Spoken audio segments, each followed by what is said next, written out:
বাংলাদেশ জামায়াতে ইসলামী নায়েবে আমির ও সাবেক সংসদ সদস্য ডক্টর সৈয়দ আবদুল্লাহ মোহাম্মদ তাহের বলেছেন, ফ্যামিলি কার্ড ভুয়া। চিফ ইলেকশন কমিশনার বলেছেন, এটা বেআইনি। যারা কার্ড নিয়ে যাবে তাদের আটকাবেন। এগুলো নির্বাচন আচরণবিধি লঙ্ঘন। তিনি আরও বলেন, একটি দল নতুন করে ভারতের সাথে আপোষ করে আবার দেশ শাসনের জন্য বাংলাদেশকে ভারতের কাছে বিক্রি করে দিতে চায়। এদেশের মানুষ 4 কোটি যুবক এটা হতে দেবে না। কুমিল্লা 11 আসনে ডক্টর তাহেরের নির্বাচনী এলাকায় শুক্রবার 23 জানুয়ারি বিকাল 3টায় 14গ্রাম উপজেলার চিওড়া ইউনিয়ন ধোরকড়া স্কুল মাঠে বাংলাদেশ জামায়াতে ইসলামী আয়োজিত জনসভায় প্রধান অতিথির বক্তব্যে তিনি এসব কথা বলেন।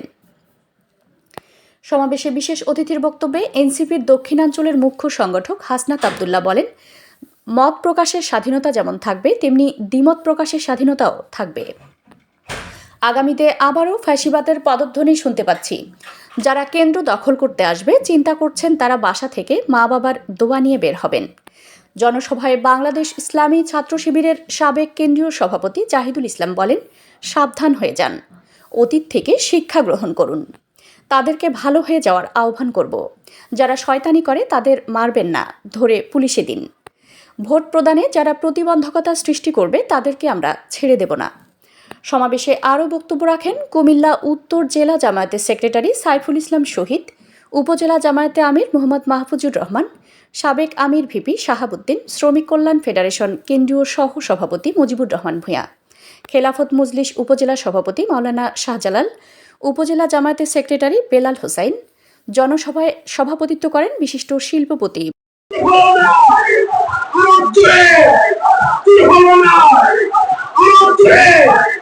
সংসদে সংস্কারে রাজপথে আগামীতে সংসদে উপস্থিত এই 14 গ্রামের আরেক গর্বিত সন্তান দলীয় ঐক্যজোট 14 গ্রাম উপজেলার চিওড়া ইউনিয়নের উদ্যোগে।